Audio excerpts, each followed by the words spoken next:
Darius Colton stopped at the Mason Creek gas station for a soda after basketball practice, unaware that his ordinary night was about to explode into violence. Two white officers pulled up, their suspicion already loaded and ready to fire. To them, Darius was a threat in brown skin, a target to dominate, not a 16-year-old kid trying to get home. Their voices rose, their tempers snapped, and soon the pavement was stained with fear and humiliation. But what they didn't know was who they had touched.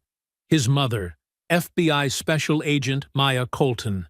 And when she arrived, every badge in sight froze.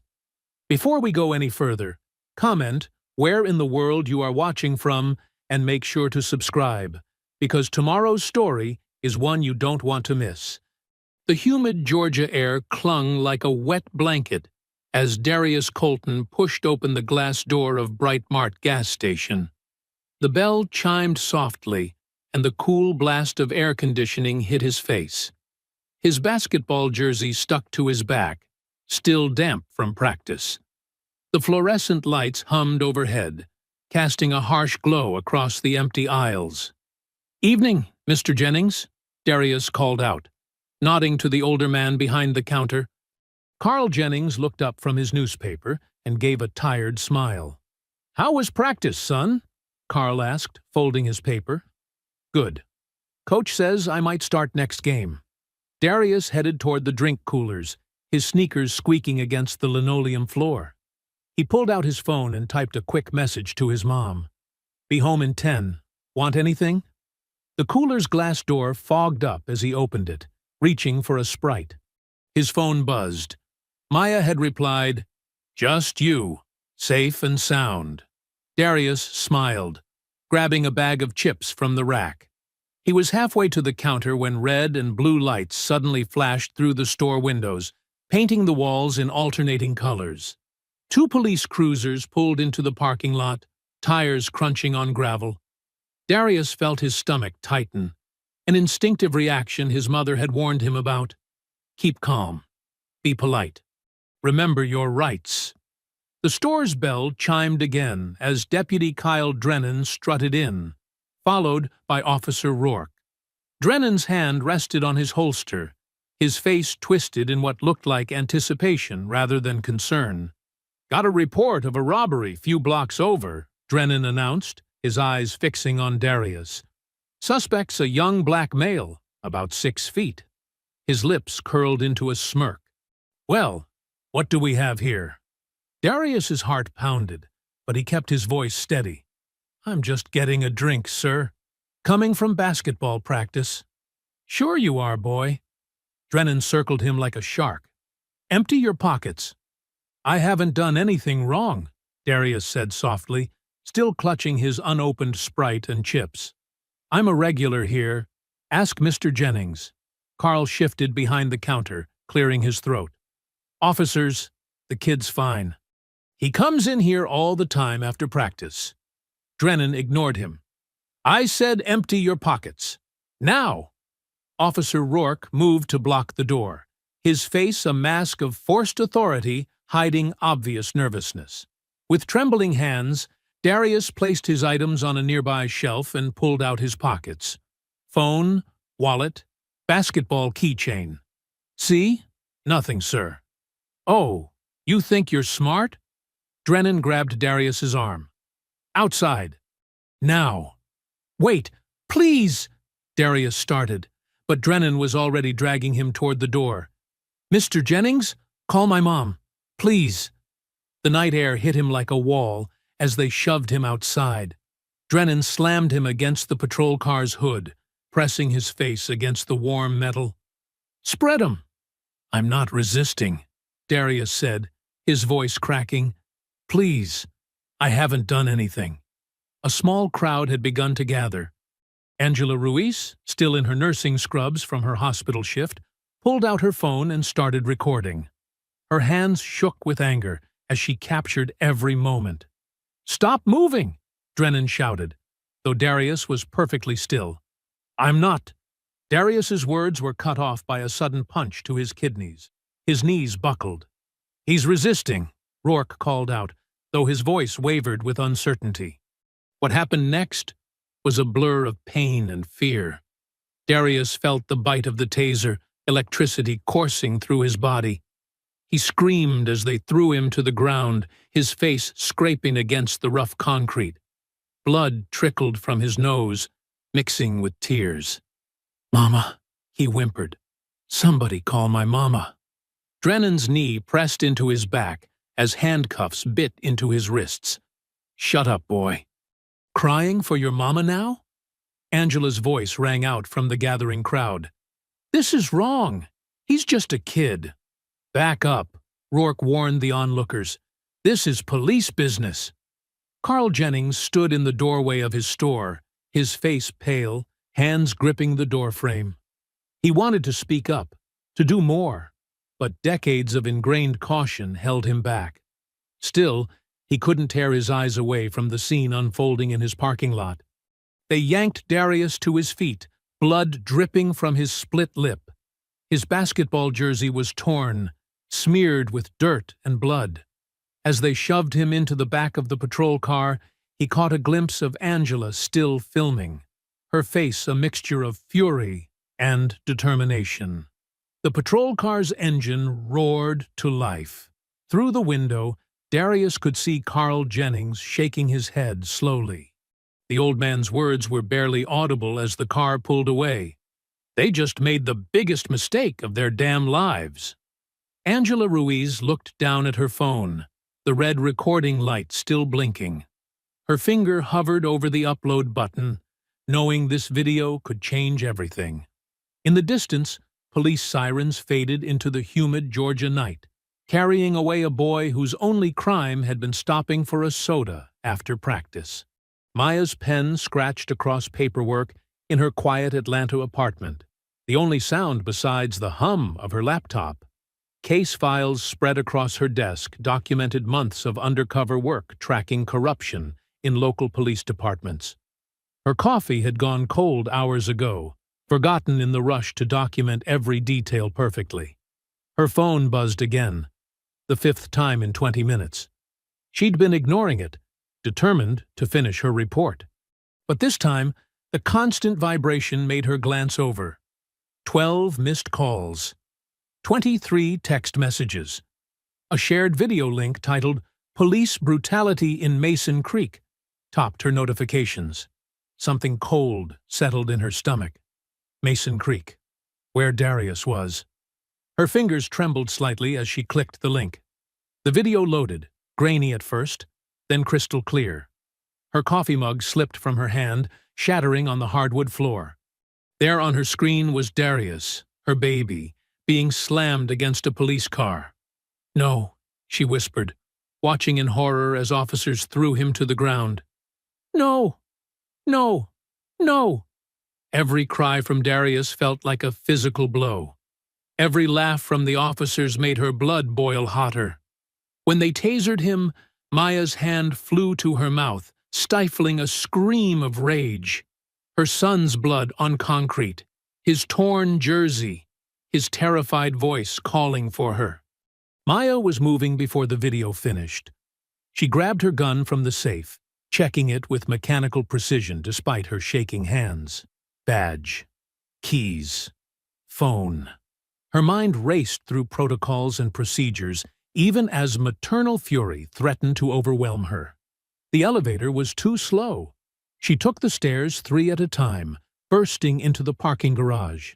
Her black FBI-issued SUV chirped as she unlocked it.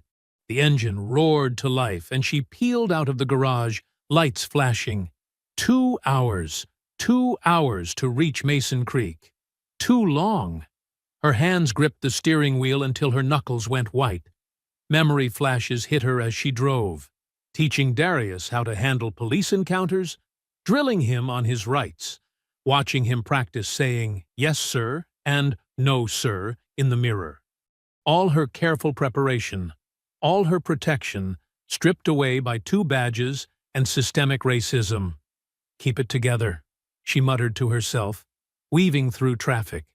"Think like an agent. Document everything." She called her supervisor, leaving a detailed message about the situation.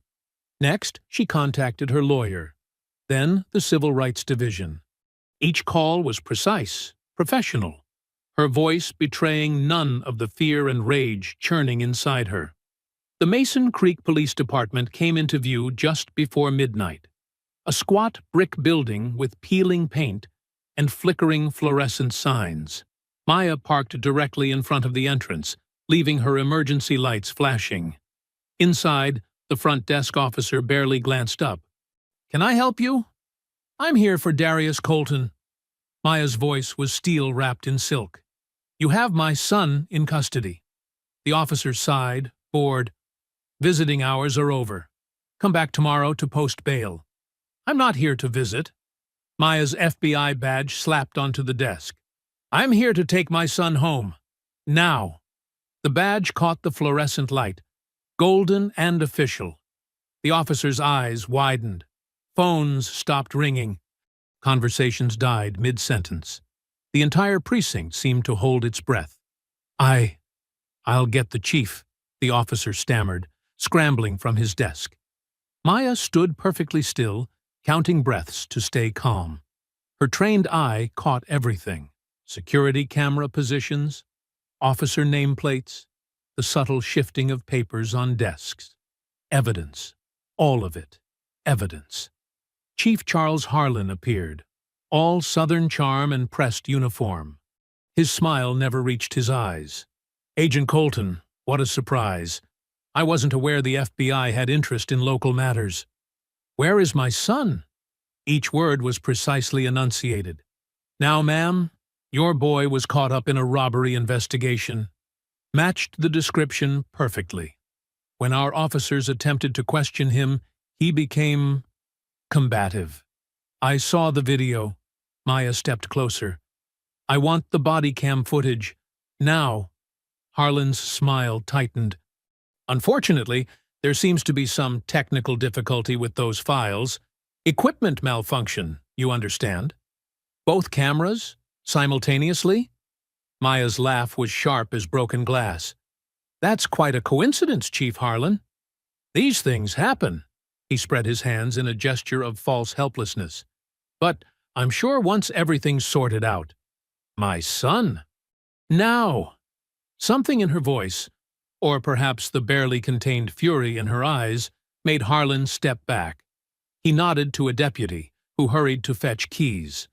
They led her to the holding cells. Darius sat hunched on a metal bench, his tall frame trying to make itself smaller. Dried blood crusted his nose and lip. His jersey, the one she'd saved 3 months to buy him, was ruined. The cell door clanged open. Maya knelt in front of her son, gently touching his bruised face. His skin was cold, his eyes distant. "You're safe now, baby," she whispered, pulling him close. "They have no idea who they just messed with." Dawn crept over Mason Creek, painting the sky in shades of gray and pink. Maya's FBI-issued SUV glided through empty streets, her eyes constantly darting between the road and her mirrors. Every patrol car they passed made Darius sink lower in his seat. The silence in the car felt heavy, broken only by Darius's occasional winces when they hit bumps. His swollen face looked worse in the growing light. The medical report from the emergency room sat in Maya's briefcase. Contusions, mild concussion, bruised ribs. Each injury catalogued, photographed, and documented. "They following us?" Darius whispered, his voice hoarse. "No, baby." Maya reached over to squeeze his hand. "But I'm making sure." Her phone rang, the sound harsh in the quiet car. The caller ID showed Agent Shaw, FBI supervisor. Maya connected it to the car's Bluetooth. "Agent Colton," Shaw's gravelly voice filled the vehicle. "I've been briefed on the situation in Mason Creek. Sir, I'm preparing a full report on multiple civil rights violations, evidence tampering, and—" "Stand down, Maya." Shaw's tone was firm. "This isn't a federal matter. Local PD has jurisdiction." Maya's jaw clenched. "With all due respect, sir, they assaulted my 16-year-old son." They deleted body cam footage. They're covering up. I understand you're upset as a mother, Shaw cut in, but don't make this personal. Don't turn this into a federal incident. Handle it through proper channels. Proper channels? Maya's laugh was bitter. Like the Internal Affairs Department that Chief Harlan's brother-in-law runs? That's an order, Agent Colton. Stay out of it. The call ended. Maya's hands tightened on the wheel until her knuckles went white. Mom? Darius's voice was small. Maybe we should just let it go. I don't want you to lose your job. Maya pulled into their driveway, turning to face her son. In the growing light, she could see every bruise, every scrape. Her baby boy, who'd never hurt anyone, who helped elderly neighbors with their groceries and tutored younger kids in math. Tell me everything, she said softly. I need to know exactly what happened. Darius's eyes filled with tears. They didn't even ask for ID. Just grabbed me. When I tried to show them my school card, the big one, Drennan, he laughed and said I probably stole that too. Maya's throat tightened. What else? They kept... Darius wiped his eyes. They kept making jokes about running. The younger one, Rourke, he got real close and whispered, Bet your mama taught you how to run, huh? Then they both laughed. Maya closed her eyes, fighting back rage. Did they read you your rights? No. They just kept... His voice broke. They kept hitting me, even after I was cuffed. Said they'd plant something in my pockets if I didn't confess. A knock on the car window made them both jump. Mrs. Lang, their elderly neighbor, stood there in her morning robe, tablet in hand. Maya got out, positioning herself protectively between Mrs. Lang and Darius. But the old woman's face was creased with concern. I saw what they did to your boy, Mrs. Lang said, holding out her tablet. Angela Ruiz, the girl who filmed it? She's my granddaughter. She sent me the original video before she posted it. I made copies. Maya took the tablet, pressing play. The footage was clearer than the viral version she'd seen. You could hear the officer's racist comments clearly. See their deliberate brutality. Watch them high-five after throwing Darius in the car. It's everywhere, Mrs. Lang continued.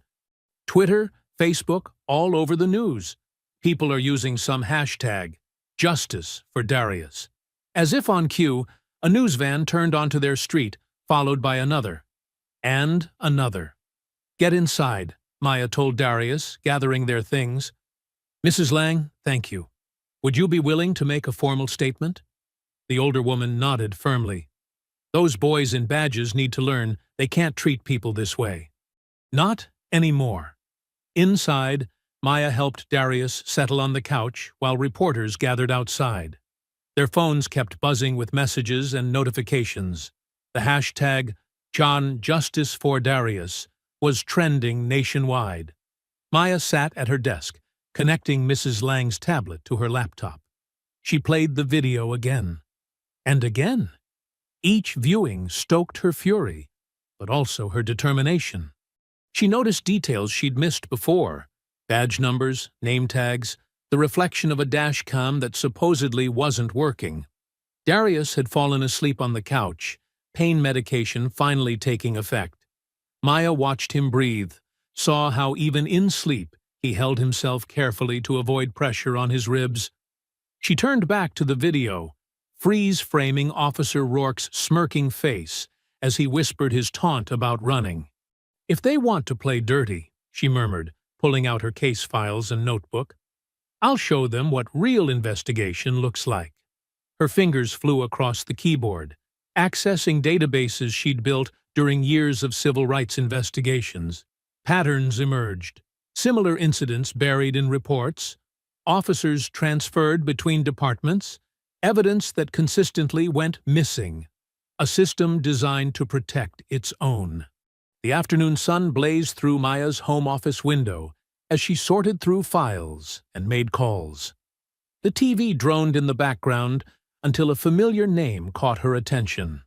Breaking news from the Mason Creek Police Department regarding last night's arrest of local teenager Darius Colton. Maya's head snapped up. On screen, Chief Harlan stood at a podium, his silver hair gleaming under the lights, his expression grave but controlled. Security footage clearly shows the suspect attempting to leave the premises with stolen merchandise, Harlan announced. When confronted, the individual became combative and struck Officer Drennan. The screen showed grainy, choppy footage of Darius at the gas station. Maya's blood boiled. They'd edited out everything incriminating. No brutal takedown, no racial slurs, no tasing, just carefully selected fragments that made her son look guilty. "Mom?" Darius called from the living room. "They're lying. I know, baby." Maya grabbed her keys and badge. "Stay here. Keep the doors locked." The drive to the police station took 7 minutes. Maya counted each one, her fury building with every second. The parking lot was crowded with news vans and protesters holding hastily made signs, "Justice for Darius," and "Stop Police Brutality." Inside, the air conditioning hit her like a wall of ice. Officer Rourke sat at the front desk, his smirk widening when he saw her. "Can I help you, ma'am?" He emphasized the word ma'am like it was a joke. "I need to see Chief Harlan, now." "Chief's in a meeting." Maya slapped her FBI credentials on the desk. "Tell him Agent Colton is here about tampering with evidence in a federal investigation." Rourke's smirk faltered. He picked up the phone, whispered something, then nodded toward the hall. "He'll see you." Maya noticed everything as she walked through the station. The subtle nods between officers, the way Drennan leaned back in his chair, boots on his desk, looking completely unbothered. The quiet conversations that stopped when she passed. Chief Harlan's office reeked of leather and old cigars. He stood behind his desk, hands clasped behind his back, staring out the window. "That was quite a performance on TV," Maya said, closing the door. "Agent Colton, I thought I made myself clear last night. I want the complete footage. Security cameras, body cams, dash cams, all of it." Harlan turned, his smile never reaching his eyes. "I'm afraid that's impossible." "As I explained, there were technical difficulties. Technical difficulties don't selectively edit footage to make an innocent kid look guilty.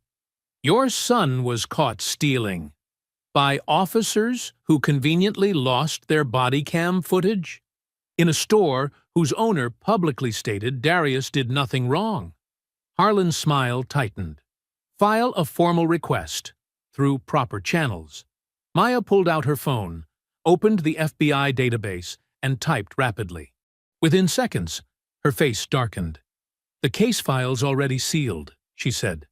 "How did that happen so fast, Chief? Who do you have working for you inside the bureau?" Something flickered across Harlan's face. Satisfaction, maybe. Or triumph. "I think we're done here, Agent Colton. Don't let your maternal feelings cloud your professional judgment." Maya left the station, her mind racing. The speed of the cover-up, the sealed files, the coordinated response. This wasn't just local corruption. Someone with federal authority was helping them. She drove to the First Baptist Church on Malcolm X Boulevard, where Reverend Samuel Hayes had been leading the fight for civil rights since before she was born. The old church stood proud despite its peeling paint, its doors open to all who sought justice. Reverend Hayes sat in his office, surrounded by yellowing newspaper clippings and civil rights photographs.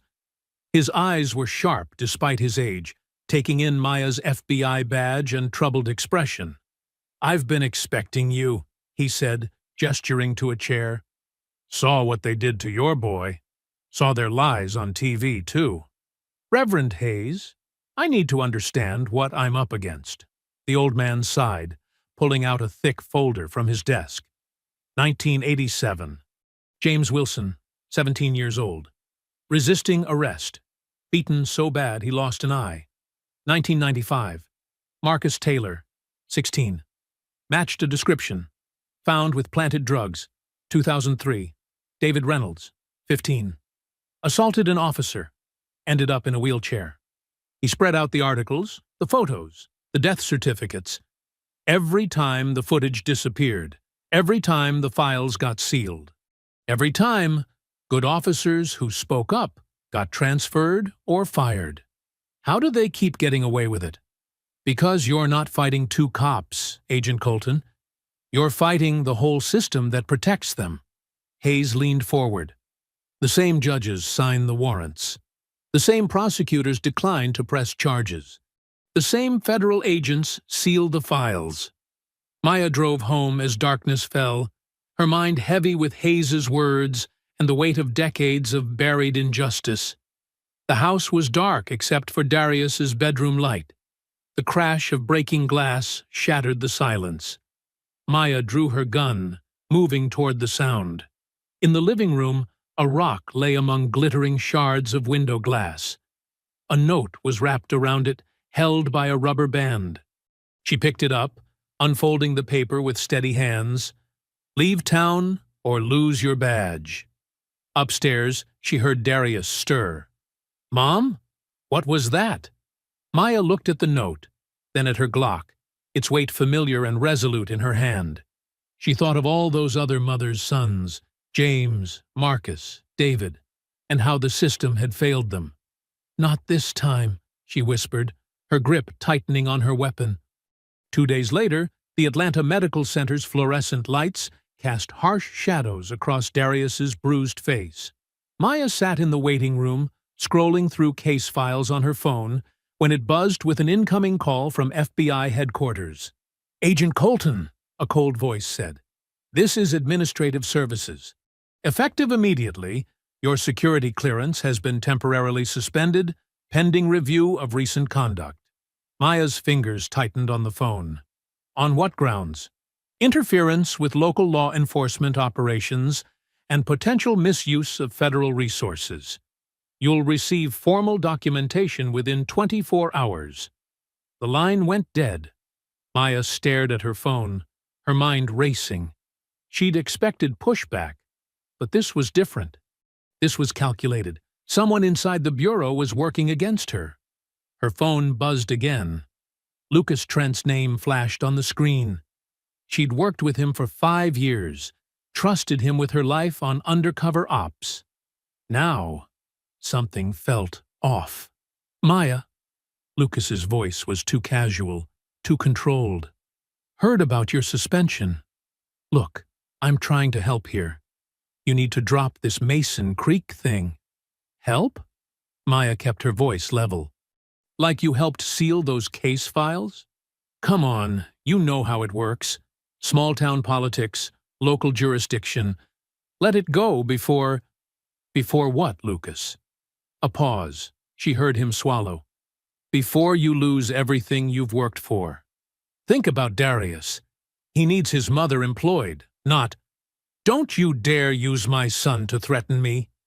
Maya's voice turned to ice. What did they offer you, Lucas? Promotion? Money? Maya, please. You're not thinking clearly. She hung up, her suspicions confirmed. Lucas's nervous tone, the carefully chosen words. He wasn't warning her. He was threatening her. The doctor called Darius's name. Maya watched her son limp into the examination room, his shoulders tense.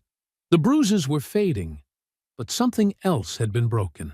His sense of safety, his trust in the world. Her phone buzzed with a text from Reverend Hayes. Meet us at Morales Media, 2 p.m., bringing someone you need to talk to. 2 hours later, Maya pulled into a converted warehouse space in downtown Atlanta. The sign read, Morales Independent News Network. Inside, exposed brick walls were covered with award-winning headlines and photos of protest movements. Tessa Morales looked younger than Maya expected. Early 30s, with sharp eyes and a laptop covered in social justice stickers. Reverend Hayes made introductions. Agent Colton, Tessa said, pulling up files on multiple screens. What happened to your son isn't random. I've been tracking Mason Creek PD for years. Look at this pattern. Graphs and statistics filled the screens. Arrest rates, complaint records, mysterious evidence losses. 10 years of systematic brutality, Tessa explained. Always against young black men. Always with lost footage. Always ruled justified. How are they getting away with it? Maya asked. Money. Tessa pulled up financial records.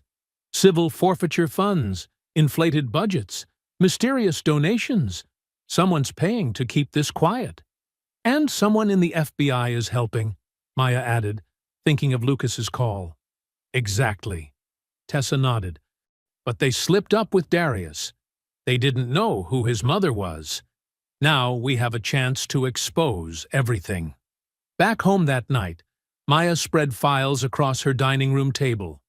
Darius was staying at his aunt's house. Safer there, for now. Lightning flickered outside as she cross-referenced cases, looking for patterns. A name caught her eye. Then another. Her hands started shaking. 3 deaths, all labeled drug overdose. Young black men, all stopped by Mason Creek PD in the weeks before their deaths. All cases involved officers Drennan and Rourke. Marcus Johnson, 19, found in his car with a lethal dose of fentanyl. The dash cam footage from his last traffic stop? Corrupted. Deshaun Williams, 17.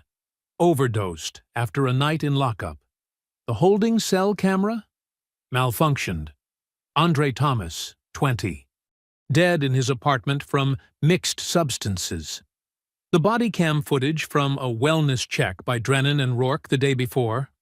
Lost in transfer. Maya's stomach churned. This wasn't just brutality. This was murder. She pulled up photos of the victims. Young faces, bright smiles. Lives ended too soon. Then she looked at Darius's medical photos. The bruises, the taser marks, the fear in his eyes. The same officers, the same pattern, the same cover-ups. Thunder crashed outside. Maya stood up, walking to the window. Rain lashed against the glass as lightning illuminated the street. Her reflection stared back at her. Not just an FBI agent now, but a mother fighting for every child these men had hurt. "You picked the wrong family," she whispered, her voice hard with determination. More lightning flashed, throwing harsh shadows across the scattered files, evidence of a decade of crimes about to be exposed. She picked up her phone and dialed Tessa's number. "I found something. 3 deaths, same officers. We need to start connecting the dots." "Come to my office first thing tomorrow," Tessa replied. "Bring everything you have. And Maya, watch your back. People who expose these kinds of secrets tend to have accidents." Maya hung up and looked at the photos again. Young faces, lost lives, a system that had protected their killers, but not anymore. Dawn broke over Mason Creek as Maya's SUV pulled into the nearly empty parking lot of Maggie's Cafe. The small diner sat on the edge of town, its neon open sign flickering weakly against the pale morning light. Inside, Tessa Morales already occupied a corner booth, her laptop open and 3 empty coffee cups scattered around her notes. Maya slid into the worn vinyl seat, her FBI badge hidden beneath her jacket. The fewer people who knew she was here, the better. "You look like you haven't slept," Tessa said, pushing a fresh cup of coffee across the table. "Because I haven't." Maya took a long sip. "Every time I close my eyes, I see those dead boys' faces. And Darius—" "We'll get the footage," Tessa assured her, turning her laptop to show a blueprint of the police station. "My contact says there's a backup system that automatically uploads security feeds to the town's central server. The police seized Carl Jennings's hardware, but they missed something." Maya leaned forward. "How sure is your source? He's been the IT guy for 10 years. Hates what he's seen, but was too scared to talk. Until now." Tessa pulled up an email. Says there's a copy in evidence locker B7. Old storage room they rarely use anymore. The bell above the cafe door chimed. Both women tensed, but it was just an elderly couple shuffling in for breakfast. First, Maya said, we need to talk to Carl Jennings. Get his statement on record before they pressure him to change it. The Brightmart gas station looked different in daylight, smaller, sadder. Carl Jennings stood behind the counter, his weathered face tight with anxiety, as Maya and Tessa approached. We're closed for inventory, he called out automatically. Mr. Jennings, Maya said softly, we need to talk about what happened to my son. The old man's hands trembled as he arranged candy bars that were already perfectly aligned. I already told the police everything. No, Tessa corrected, setting up her small camera. You told them what they wanted to hear. Now we need the truth. Carl's shoulders slumped. He looked at the spot where Darius had been thrown down, then at Maya. Your boy didn't do anything wrong. I've known him since he was little. Always polite. Always pays. But those officers... His voice cracked. Maya waited, letting the silence draw out his courage. They came in looking for trouble. I heard them laugh when they spotted him, called him names I won't repeat. When they started roughing him up, I tried to tell them he was a regular customer, but... Carl wiped his eyes. They said if I didn't shut up, they'd find reasons to shut me down. Tessa's camera recorded as Carl described everything. The unprovoked attack, the slurs, how they'd laughed while beating Darius. Then they came back, he continued, took every hard drive, every backup. Said if I had copies anywhere else, they'd make sure I lost my license. But I've been here 30 years. This is all I have. Maya placed her card on the counter. When this breaks open, you'll need protection. Call me anytime. Outside, Tessa checked her phone. My contact says the evidence locker is minimally guarded at night. We can... Agent Colton? They turned. A young patrol officer stood by their car, looking nervous. Chief Harlan requests your presence at the station. Says it's about your son's case. Maya exchanged glances with Tessa. A distraction? Or a trap? Tell the chief, I'll be there in an hour. The officer nodded and left. Tessa grabbed Maya's arm. It's perfect. They'll be focused on you while I check the locker. That evening, Maya sat in Harlan's office, listening to him drone about procedure and proper channels. Her phone buzzed silently. A text from Tessa. In position. Your son's case is complex, Harlan was saying. Multiple witnesses report aggressive behavior. You mean the witnesses you haven't let me interview? Maya interrupted. Or the ones whose statements disappeared like the body cam footage. Another buzz. Found B7. Going in. Harlan leaned forward, his fake smile slipping. Agent Colton, you're emotionally compromised. Perhaps if you took some time. Third buzz. Smoke. Fire alarm going off. Maya stood up as shouts echoed through the building. Officers rushed past the office door. Harlan's radio crackled. Fire in the evidence room! East wing! She ran through the chaos, following the smoke to the evidence storage area. Tessa stood outside, face streaked with soot, watching firefighters battle flames pouring from the doorway. The fire chief emerged, shaking his head. Electrical fire.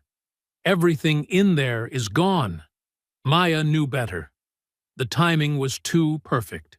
They were destroying evidence, erasing their tracks. She watched flames consume the truth about her son's beating, about those dead boys, about years of corruption. Tessa coughed, still filming despite the smoke. They're cleaning house. Maya's voice was ice-cold as she watched their last hope of proof turn to ash. Then we stopped being polite. Around them, firefighters shouted orders. Water hoses sprayed. Smoke billowed into the night sky. But Maya barely noticed. She was already planning their next move, knowing that somewhere in this town someone had another copy. Someone else had seen too much. Someone else was ready to talk. They just had to find them before the police did.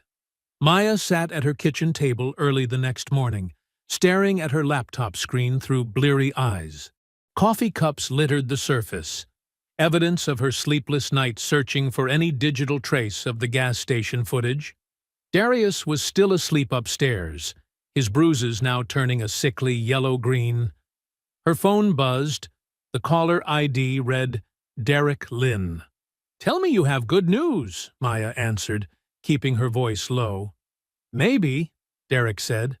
She could hear keyboard clicks in the background. "Remember when I set up that shadow backup system for the Bureau's Georgia field offices? Turns out Mason Creek's municipal network piggybacks on the same infrastructure." Maya sat up straighter. "What are you saying?" "I'm saying that before someone torched that evidence room, every file got automatically mirrored to a secure server. Standard protocol for preventing data loss." More typing sounds. "The trick is finding the right backup among thousands of encrypted files. Can you do it remotely?" "Already am." "But Maya," his voice turned serious, "if anyone traces this, we're both looking at federal charges. Are you sure?" "They beat my son, Derek. They're covering up murders. I'm sure." She heard him sigh. "Give me an hour. Don't use your regular phone or email. I'll contact you through Signal." Maya paced the kitchen for 45 minutes before her secure messaging app chimed. A link appeared, followed by Derek's message. "Found it. Heavily fragmented, but recoverable. Get somewhere safe to download." She texted Tessa, who arrived within minutes in her beat-up Honda Civic. They drove to a coffee shop 2 towns over, choosing a corner table away from windows. Tessa's fingers flew across her laptop keyboard as she accessed the secure link. "It's big," Tessa whispered. "Multiple video files, timestamp logs, radio transcripts." The first video file loaded. The gas station's security footage was grainy but clear enough. They watched Darius enter the store, politely nodding to Carl Jennings. Minutes later, Officers Drennan and Rourke appeared. "Turn up the audio," Maya said, her throat tight. The officers' voices came through clearly. "Look what we got here." Another one of them thinking they own the place. The racial slurs made Maya's hands clench into fists. The footage showed everything. The unprovoked aggression, Darius's calm compliance, the moment they started beating him. The officer's laughter mixed with her son's cries for help. "This is it," Tessa breathed. "This proves they—" The video stuttered. Pixelated blocks appeared across the screen. The audio degraded into static. "No! No! No!" Tessa typed frantically. "The file's corrupted halfway through. Looks like damage from the fire affected the backup." Maya leaned back, running her hands over her face. "But what we have is still damning," Tessa finished. "The beginning alone proves they lied. Shows the racial targeting, the excessive force, everything they denied." They spent the next hour downloading and securing the salvageable footage. As they walked back to Tessa's car, Maya noticed 2 unmarked Crown Victorias crawling past, standard police surveillance vehicles.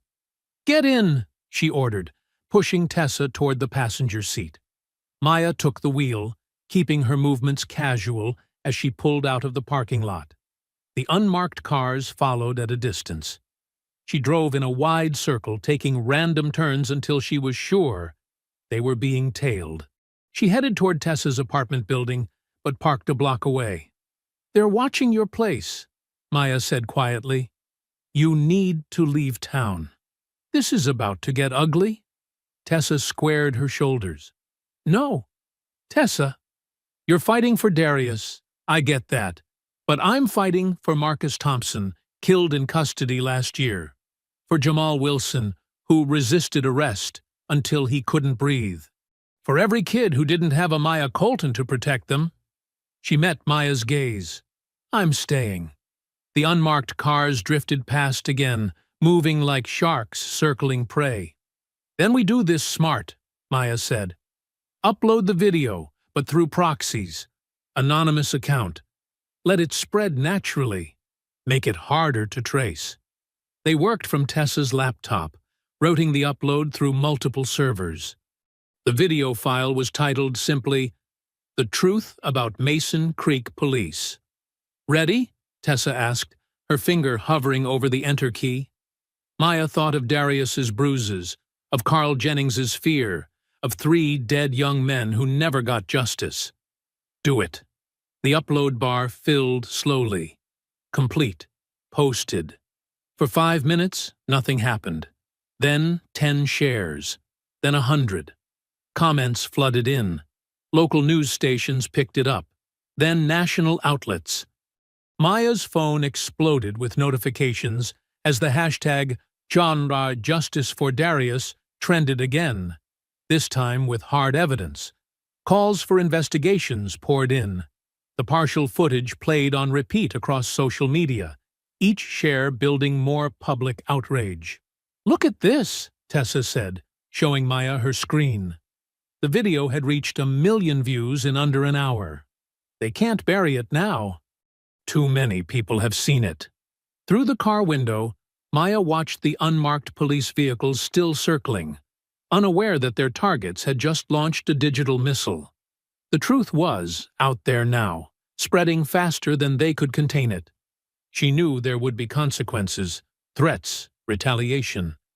But watching the view counter climb, hearing her phone buzz with messages of support and anger, Maya felt something she hadn't since this began: hope. The partial video wasn't perfect evidence, but it was enough to crack their wall of lies.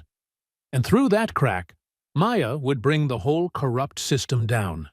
The video had been online for less than 3 hours when the Mason Creek Sheriff's Office released their definitive footage. Maya watched it on her phone, her jaw clenching tighter with each frame. The new video showed a completely different scenario. Darius appearing aggressive, shoving Officer Drennan before the arrest. The quality was pristine, almost too perfect. "This is ridiculous," Tessa said, peering over Maya's shoulder. "Look at the lighting inconsistencies. The shadows don't even match. It's clearly manipulated." Maya zoomed in on specific frames. Amateur editing job. They didn't even bother matching the timestamp format with their own system. But the damage was already spreading. Local Facebook groups erupted in heated debates. The Mason Creek Community Forum split into warring factions.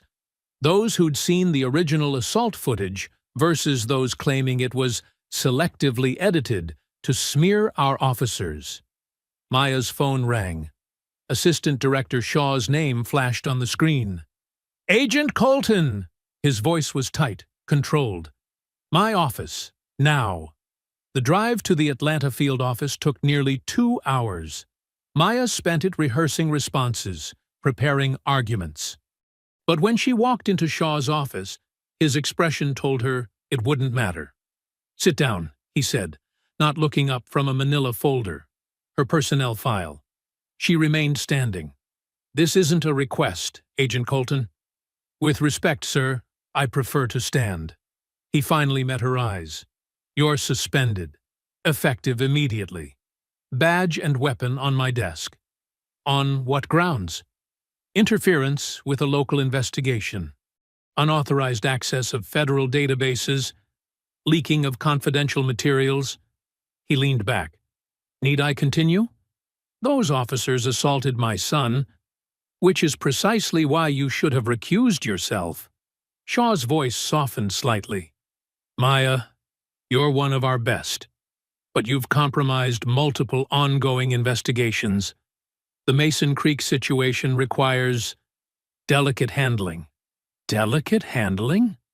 Maya felt her professional mask slipping. "Is that what we're calling cover-ups now?" "Badge and weapon, Agent Colton. Don't make this worse than it is." She placed them on his desk, each movement deliberate. "You know what's happening there is wrong. What I know is that you're emotional and no longer objective. Go home. Let the proper channels handle this. The proper channels. Maya had seen how those worked, slowly, quietly, until public interest faded and files disappeared into administrative black holes. The drive home felt longer, heavier. A black and white cruiser appeared in her rearview mirror about 20 minutes out from Mason Creek. It rode her bumper, high beams flashing. Maya kept her speed exactly at the limit, hands at 10 and 2.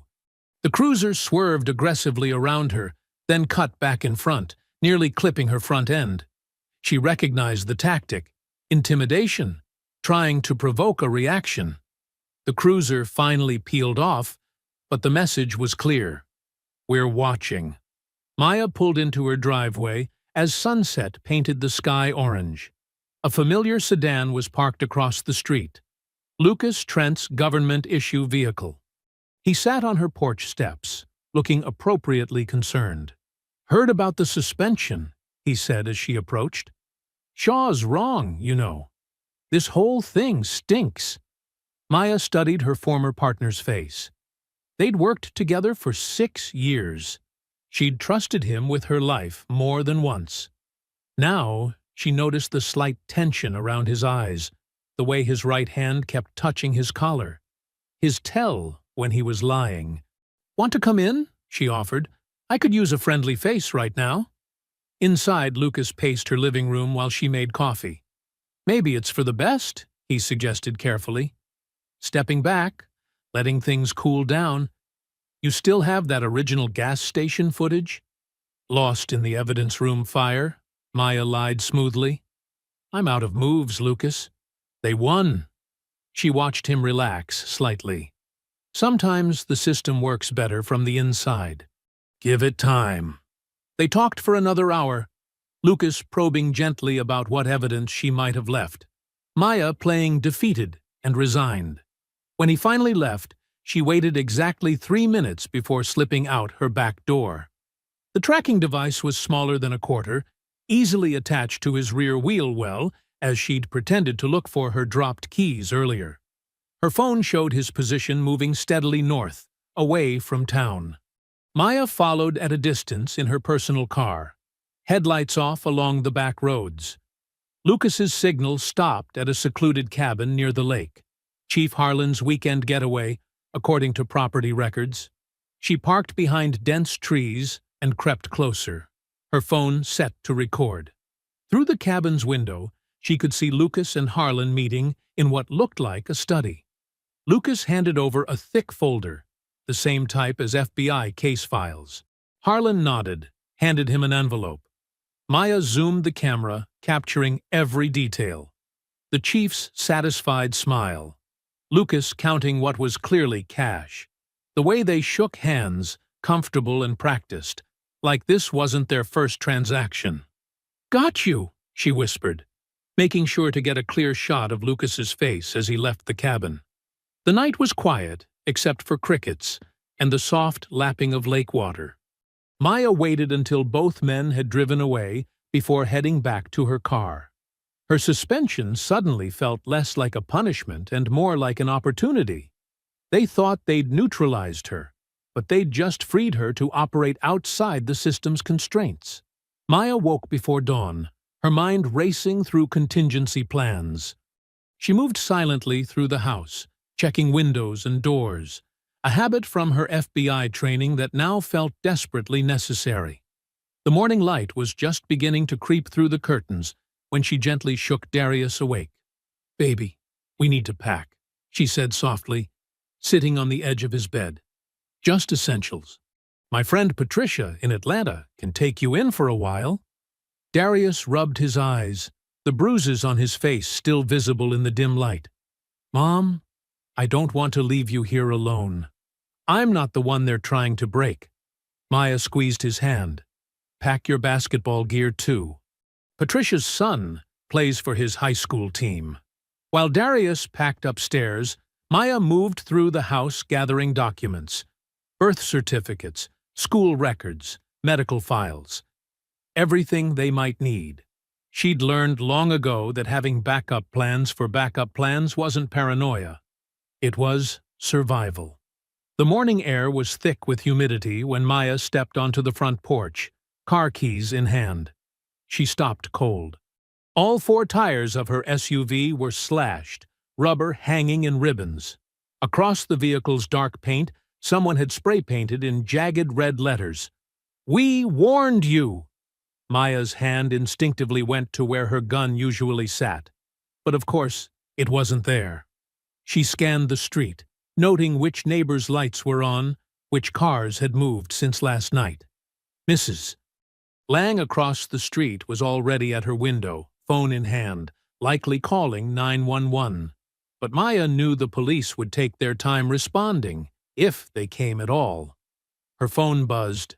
Reverend Hayes's number. "Maya!" His voice was heavy with anger and exhaustion. "They hit the church last night. Spray paint everywhere. Racial slurs, threats, windows broken." She closed her eyes, steadying herself. "Are you okay?" "I'm fine, child. But our people are scared. Really scared. Some of these young ones want to fight back, and I can't say I blame them." "I'm calling a meeting," Maya decided. "Tonight at the church. We need to show them the footage, all of it. Let them see what we're really dealing with." "You sure that's wise?" "Wisdom isn't working, Reverend. They need to see the truth." As she ended the call, a truck drove by slowly. 2 white men inside staring her down. She recognized them from the diner where she'd stopped yesterday. They'd called her names, tried to make her leave. The truck circled the block 3 times before finally moving on. Maya called a rideshare to take Darius to Patricia's, watching until the car disappeared around the corner. Then she walked the 8 blocks to the church, cataloging every hostile stare, every whispered comment. Outside the corner store, an elderly white woman actually crossed herself, as if Maya were the devil incarnate. The church's walls were covered in hateful words, but inside, it still felt like sanctuary. Reverend Hayes had already started cleaning, his weathered hands scrubbing at the paint. "They think this will silence us," he said without turning around. "Like we haven't seen worse. Like we haven't survived worse." Throughout the day, people began gathering. Word spread through whispered conversations and encrypted text messages. By evening, the church pews were packed, not just with the black community, but with white allies too.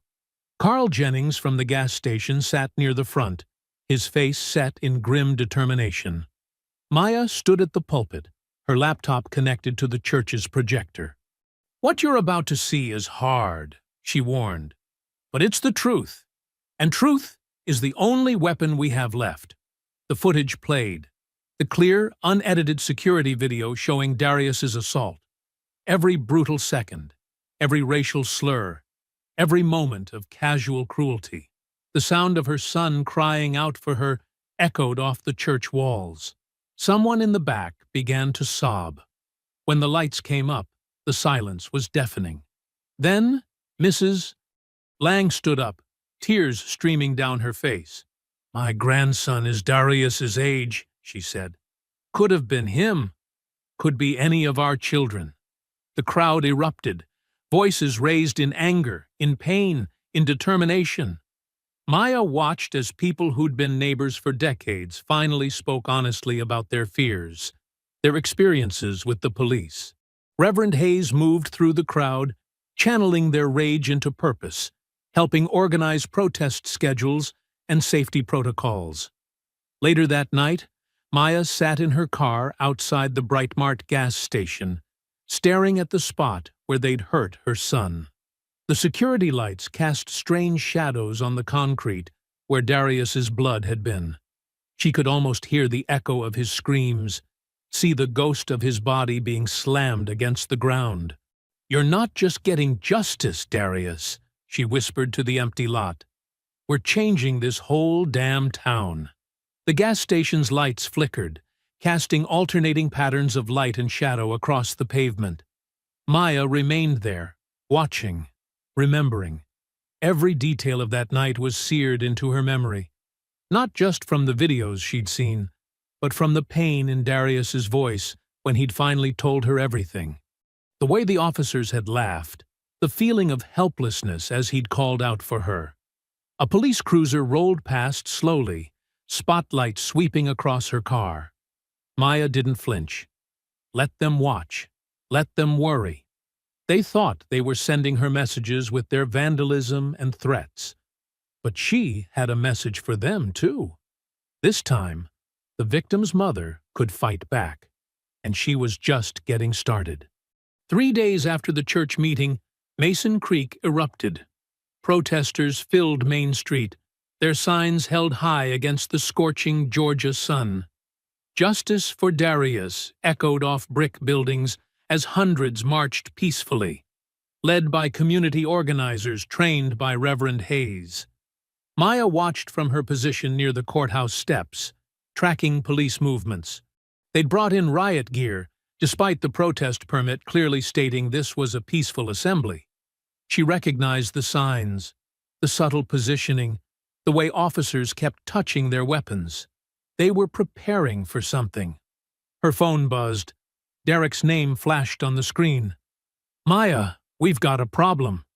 His voice crackled with static and urgency. "The cloud backup. It's gone. Someone got through my security protocols. They didn't just delete the file, they corrupted the whole server." The ground seemed to shift under her feet. "Can you trace it?" "I'm trying, but—" Derek's frustration was palpable. This wasn't amateur hour. They knew exactly what they were doing. The breach originated from multiple locations, bouncing through servers across 3 continents. Before Maya could respond, she heard shouting. At the intersection, police had blocked the permitted march route. Officers were pushing forward, batons raised. The crowd began to retreat, but there was nowhere to go. More police had circled behind them. "I have to go," Maya snapped, ending the call. She rushed toward the growing chaos, filming with her phone. The first canister of tear gas arced through the air. Screams erupted. Maya saw Mrs. Lang stumble, choking on the gas. She helped the older woman to safety behind a shop awning, her own eyes burning. Through the chemical haze, she watched officers swing indiscriminately at retreating protesters. Her phone buzzed again. "Tessa." "They're raiding my apartment." Tessa's voice was breathless, panicked. "6 officers, claiming they have a warrant for stolen evidence. They're destroying everything. My cameras, my laptops. Maya, all my source files." The line went dead. Maya's mind raced. This was coordinated. The protest violence, the deleted footage, Tessa's raid. They were striking everywhere at once, trying to overwhelm them. An hour later, as paramedics treated pepper spray victims, Maya got another call. Reverend Hayes had been arrested while trying to negotiate with police. The charge? Inciting a riot. She rushed to the station, but was blocked from seeing him. "He's being processed," Drennan smirked from behind the desk. "Might take a while. Paperwork. You know how it is." Maya drove to Atlanta that evening, her hands shaking with rage. She found Darius at Patricia's house, glued to the news coverage. His face was streaked with tears. "They're saying Reverend Hayes attacked an officer," he choked out. "They're calling the protesters thugs.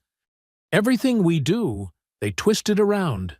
They make us look like the bad guys." "Darius, maybe we should stop, Mom." His voice cracked. "Maybe this is just how things are. Nothing ever changes. We fight, and they just hit harder." Maya sat beside him on the couch, pulling him close like she did when he was small.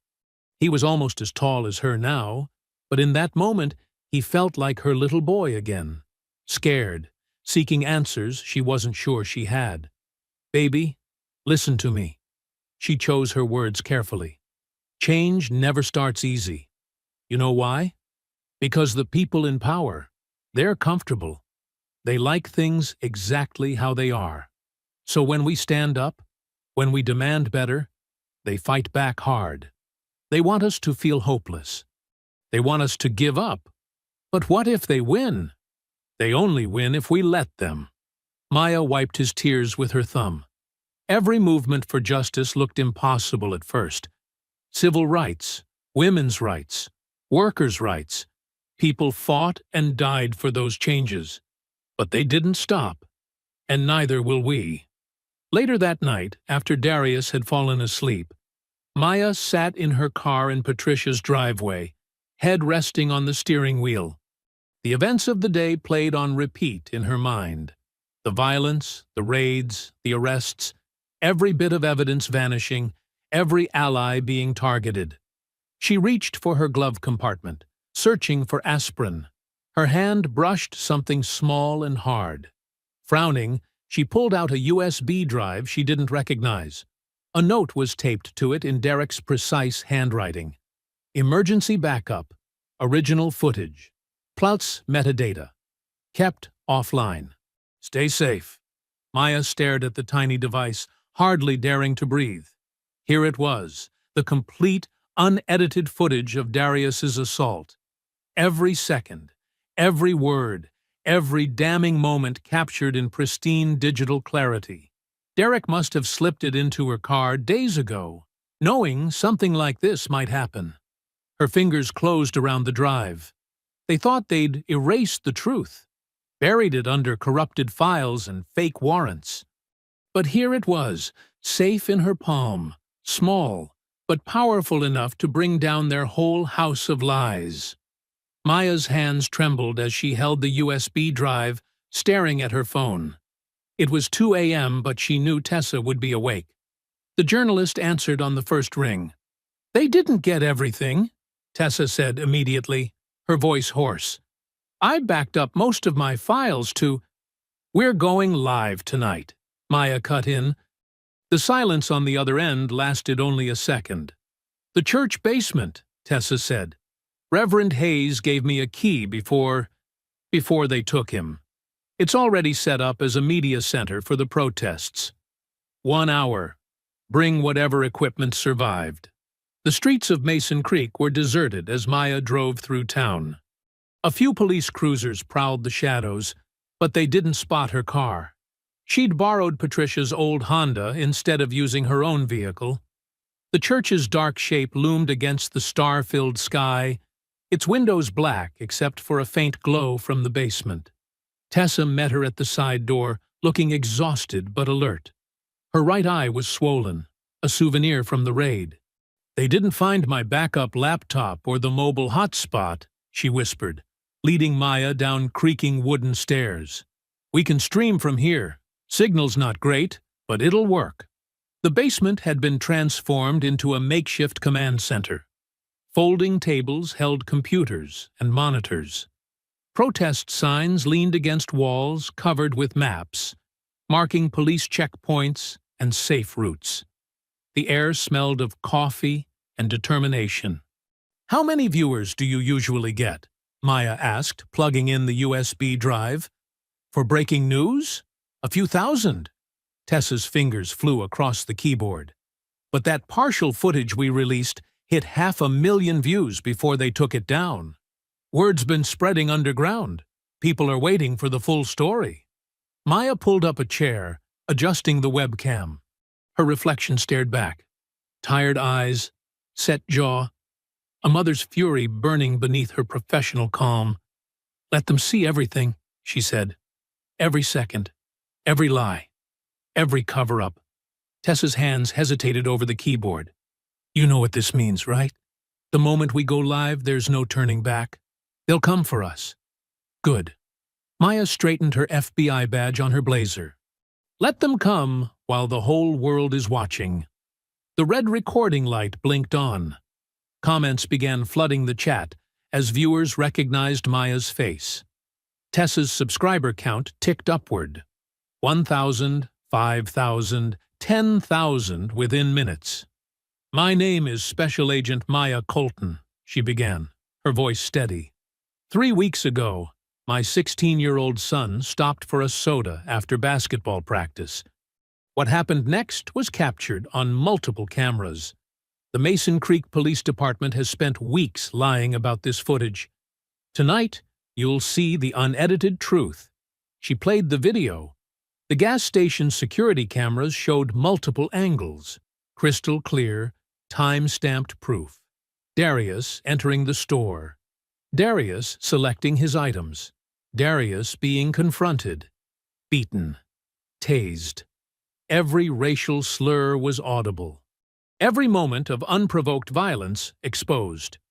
Now watch what they released to the media, Maya continued, playing the doctored footage side by side. Notice the missing sections, the edited audio, the fabricated resistance they claimed justified their actions. The viewer count exploded. 50,000, 100,000, more joining every second. Comments rushed past too fast to read. Shares multiplying across social media. Maya kept talking, methodically destroying every lie. Officer Rourke claimed my son shoved him first. This footage shows that never happened. Chief Harlan stated the body cams malfunctioned. That was a lie. They were manually disabled before the assault began. The department released a statement about a robbery suspect. There was no robbery reported that night. Somewhere above, a door slammed. Heavy footsteps thundered across the church floor. Maya didn't pause. "This isn't an isolated incident," she continued, her voice rising. "Under Chief Harlan's leadership, the Mason Creek Police Department has systematically— Police! Stop the broadcast!" Officers poured down the stairs, flashlights cutting through the dim basement. Tessa's hands flew up, but she kept the camera rolling. Maya didn't move from her seat. "Systematically targeted young black men," she continued, staring directly into the lens as officers surrounded her. "They've falsified evidence, covered up brutality, and intimidated witnesses. And now they're here to silence us. But they're too late.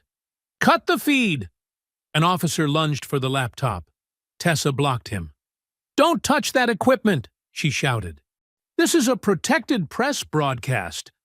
Maya's voice remained calm as chaos erupted around her. "To everyone watching, download this footage. Share it. The truth can't be buried if enough people carry it." Rough hands grabbed her arms. She could see the viewer count still climbing past 500,000. Officer Rourke appeared, his face twisted with rage as he recognized her. "You have the right to remain silent," he snarled, yanking her arms behind her back. "I've been silent long enough," Maya replied, rising with dignity as the handcuffs clicked shut. She turned one last time to the camera, her eyes blazing. "You can't bury truth. Not anymore." The last image, broadcast to hundreds of thousands of witnesses, showed Maya being led away, head high, undefeated, while Tessa shouted the address of the church for arriving news crews. Through the basement windows, red and blue lights painted the walls like a revolution's dawn. The fluorescent lights buzzed overhead as Maya sat perfectly still in the metal chair, her wrists bound behind her back.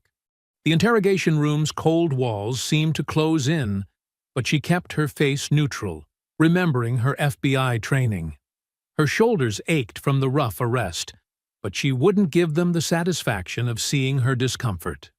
The door opened with a dramatic swing. Chief Charles Harlan strutted in, his polished badge gleaming under the harsh lighting. He carried himself with the smug confidence of a man who'd never faced consequences, who'd built his career on making problems disappear. "Quite a show you put on," he drawled, dropping a thick file on the table between them. "Undermining law enforcement, inciting unrest, compromising ongoing investigations." He clicked his tongue. Not very professional for a federal agent. Maya met his gaze steadily, saying nothing. "Oh, now you're quiet?" Harlan leaned forward, his cologne too strong, too close. "Where's all that righteous anger from your little broadcast?" She could hear commotion outside, raised voices, car doors slamming, a growing crowd. But she kept her focus on Harlan, watching him like a chess player studying her opponent's tell. "You know," he continued, pacing now, "I've dealt with plenty of troublemakers in my 30 years of service. Activists, reformers, politicians, all thinking they could come into my town and tell me how to do my job." He stopped, planting both hands on the table. "But you're something special. A federal agent gone rogue, betraying her own kind." "Your kind isn't my kind," Maya said quietly, her first words since the arrest. Harlan's face darkened. "You'll never work again. Not in law enforcement, not in security, not even as a mall cop." His voice dropped to a venomous whisper. "And your boy? That disrespectful son of yours? He's gonna learn what happens when you pick fights with the wrong people." Before he could continue, the station's front doors burst open, the sound echoing down the hallway. Heavy boots thundered on linoleum. Maya recognized the cadence of federal agents' footsteps, the crisp authority in their voices. "This is FBI Internal Affairs. Everyone stay where you are." Harlan's smug expression cracked. He straightened up, reaching for his radio, but the interrogation room door flew open. Agent Shaw stood there, flanked by two senior IA investigators. His normally perfectly pressed suit was wrinkled. He must have driven through the night from Atlanta. "Chief Harlan," Shaw's voice cut like steel, "step away from Agent Colton. Now." "Now, hold on just a minute," Harlan protested, raising his hands. "This woman broke multiple laws, compromised." "What I see," Shaw interrupted, "is an illegally detained federal agent who exposed systemic corruption and civil rights violations." He nodded to one of the IA agents. "Get those cuffs off her." As the agent unlocked her restraints, Maya rolled her shoulders, never taking her eyes off Harlan. His face had gone from red to pale, the realization of his situation finally sinking in. "The footage has over 2 million views," Shaw continued. "The Attorney General's office called me personally. This station is now under federal investigation. All officers involved in the Darius Colton incident are suspended pending review." Through the windows, Maya could hear the crowd outside growing louder. Hundreds of voices joined together, the words clear even through thick glass. "Justice for Darius! Justice for Darius!" Harlan made one last attempt.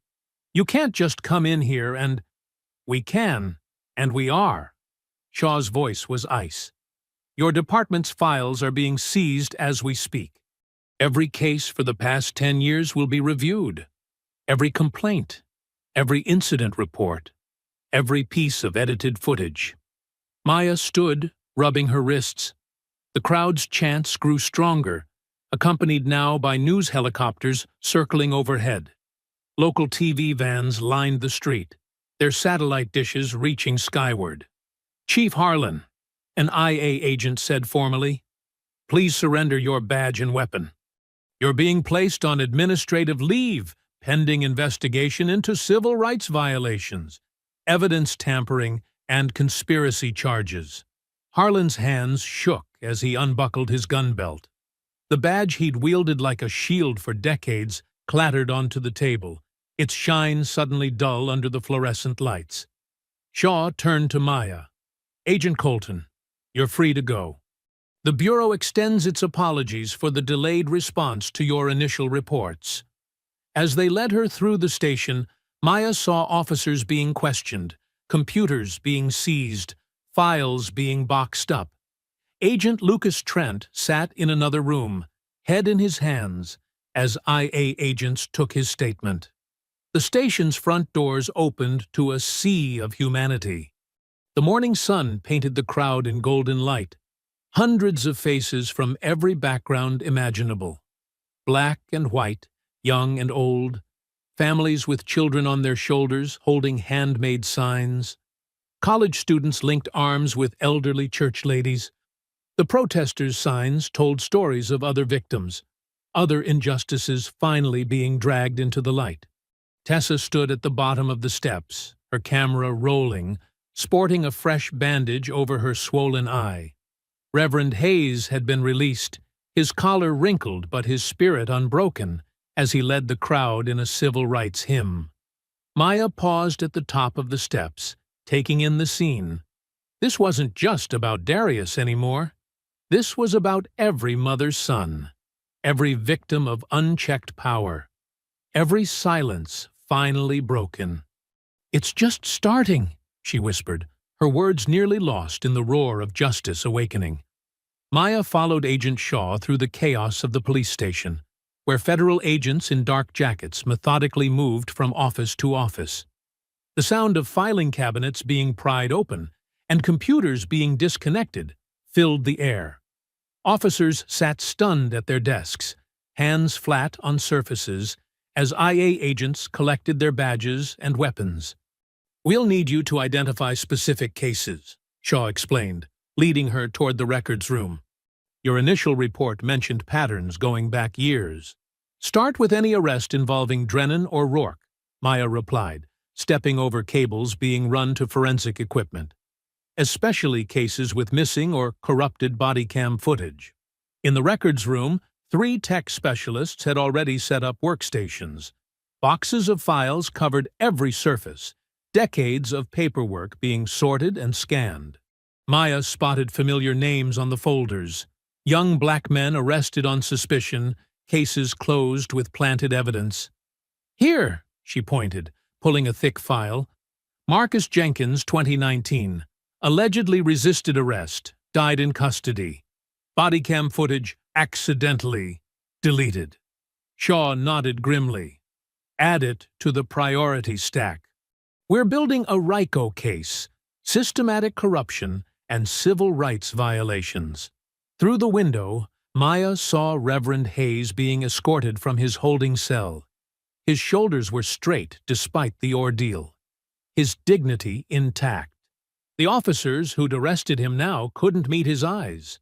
As he walked past the booking desk, several young deputies actually stepped back, shame visible on their faces. Tessa Morales burst through the front doors, her press credentials prominently displayed. Her left eye was swollen from the raid on her apartment, but her camera was already rolling. She moved through the station like a force of nature, documenting everything. "CNN picked up my live stream," she called out to Maya. "Every major network is running the footage. They're calling it the Mason Creek Conspiracy." Maya allowed herself a small smile. "Make sure you get the evidence room. The fire wasn't an accident." A commotion near the detective division drew their attention. Lucas Trent was being led out in handcuffs, his FBI credentials already confiscated. He'd been caught trying to delete files from his laptop, but Maya's surveillance footage of his meetings with Harlan had already sealed his fate. "Maya," he pleaded as they walked him past. "I can explain."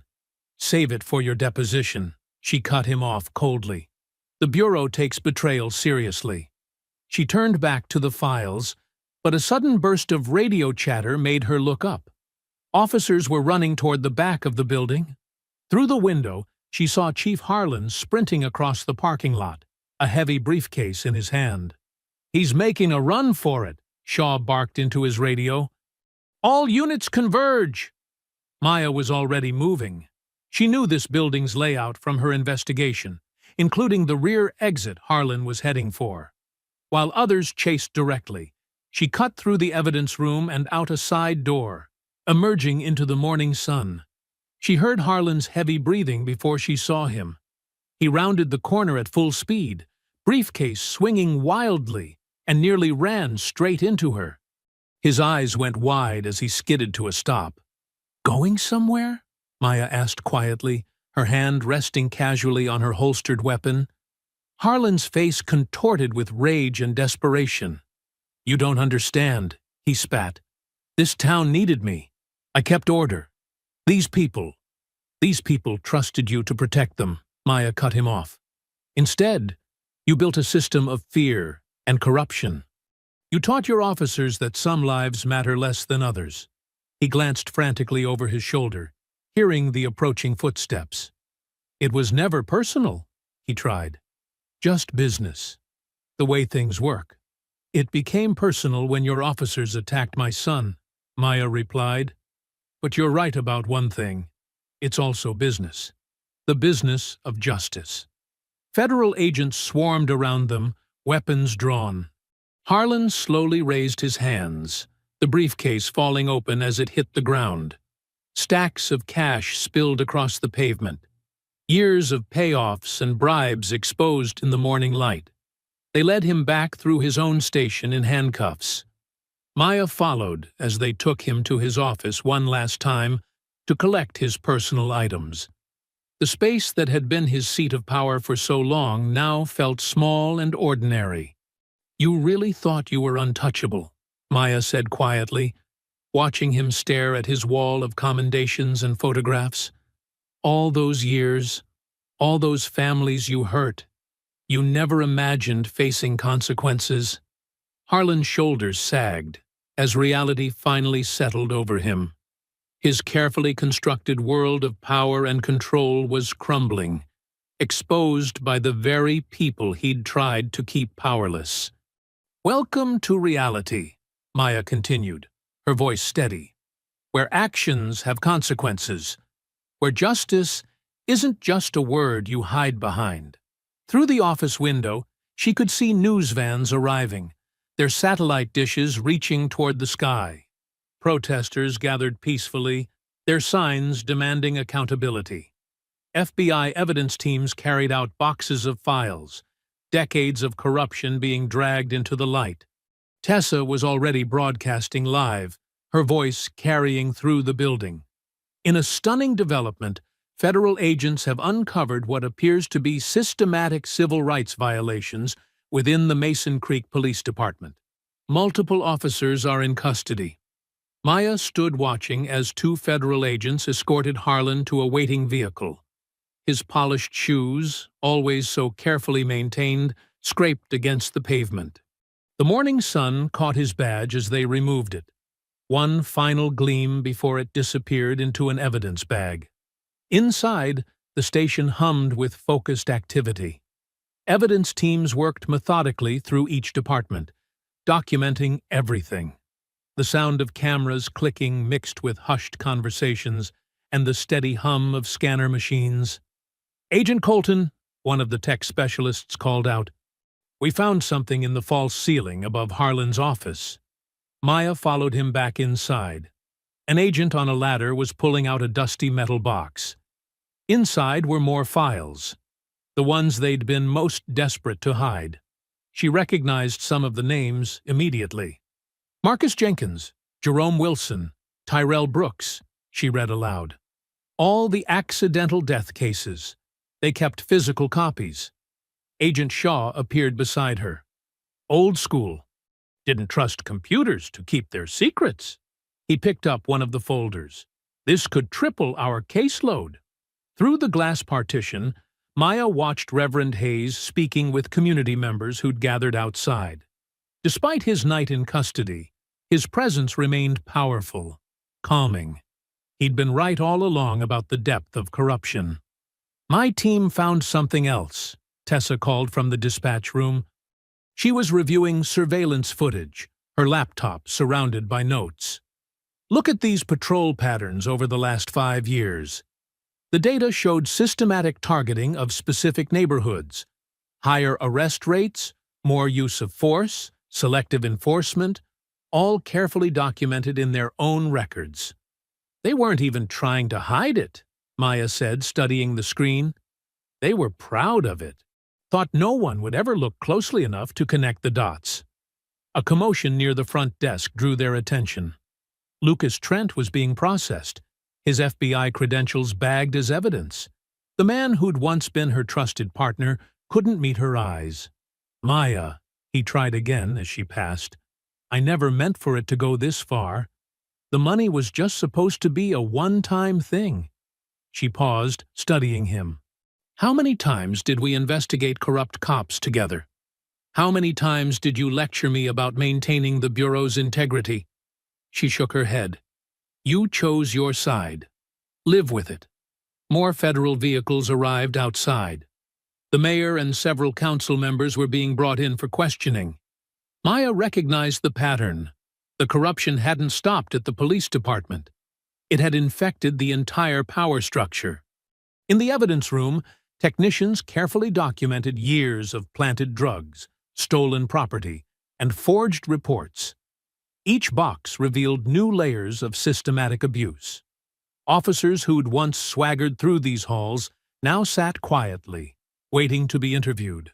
"Found the missing body cam footage," one tech announced. It was hidden in an encrypted server. They didn't delete anything, just moved it where they thought we couldn't find it. Maya watched as the videos played across multiple screens. The pattern was always the same: excessive force, racial slurs, false charges. Then the cover-up, reports rewritten, evidence planted, witnesses intimidated. Some of these cases go back 15 years, Agent Shaw noted, flipping through a logbook. "Before Harlan was even chief." "He didn't start it," Maya replied. "He just perfected it, made it systematic." She picked up another file. "Look how organized everything is. Every false arrest, every planted piece of evidence, all carefully documented." They thought their records would never see daylight. Outside, more community members gathered. Not to protest now, but to witness. Mothers who'd lost sons, fathers who'd lost daughters, families torn apart by years of targeted harassment. They stood silently, watching justice finally arrive. Tessa moved through the crowd, recording testimonies. "They're not afraid anymore," she told Maya during a brief break. "Every story that was buried, every complaint that was ignored, it's all coming out now." In the chief's office, Maya supervised as agents boxed up decades of corruption. Each photograph on the wall told its own story. Awards received while citizens suffered. Commendations earned through intimidation and fear. The briefcase Harlan had tried to flee with sat open on his desk. Besides the cash, it contained lists of payoffs, dates of evidence tampering, names of officers who could be trusted to follow orders. His entire corrupt empire, documented in his own handwriting. "He actually kept records," Shaw remarked, examining the documents. "Detailed ones." "Men like Harlan always do," Maya replied. "They convince themselves they're running a legitimate operation. They need the paperwork to prove it, even if it's only to themselves." Through the window, she watched as more officers were led out in handcuffs. Not just the ones who'd attacked Darius, but all the ones who'd enabled the system, who'd looked the other way, who'd chosen silence over justice. The unspoken code of blue silence lay shattered.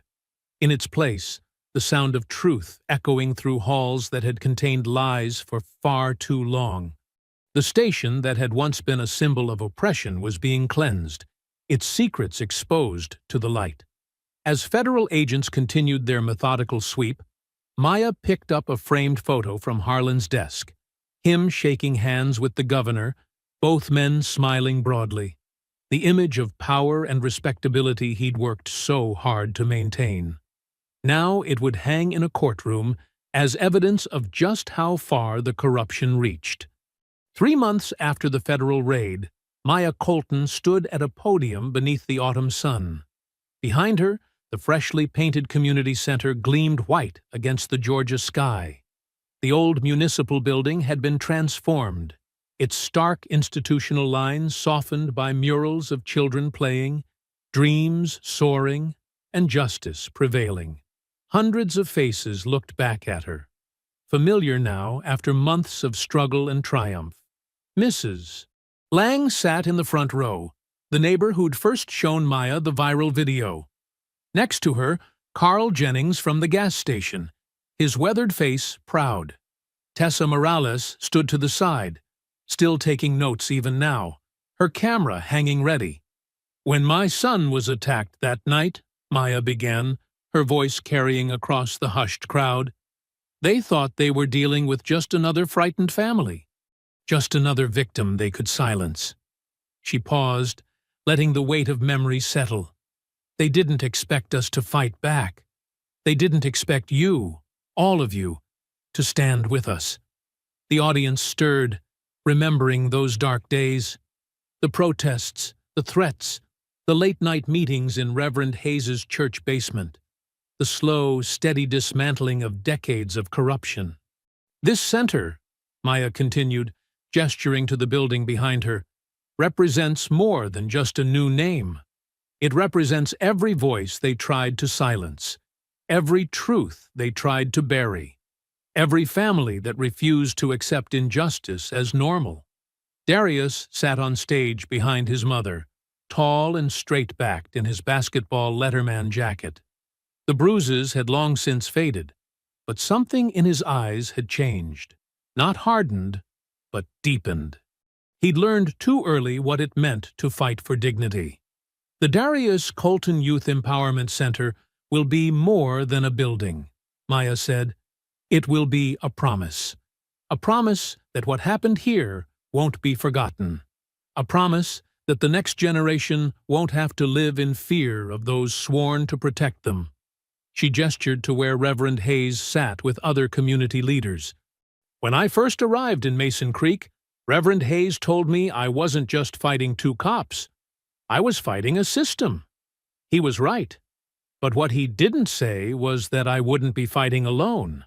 In the crowd, she spotted former officers who'd broken ranks to testify, city workers who'd saved documents, ordinary citizens who'd stepped forward with their own stories of abuse, each one a thread in the tapestry of change. This center will house after-school programs, Maya continued, legal aid clinics, counseling services, youth leadership training, everything we needed but didn't have when crisis struck, everything our children deserve. Across the street, the Brightmart gas station's new paint gleamed in the afternoon sun.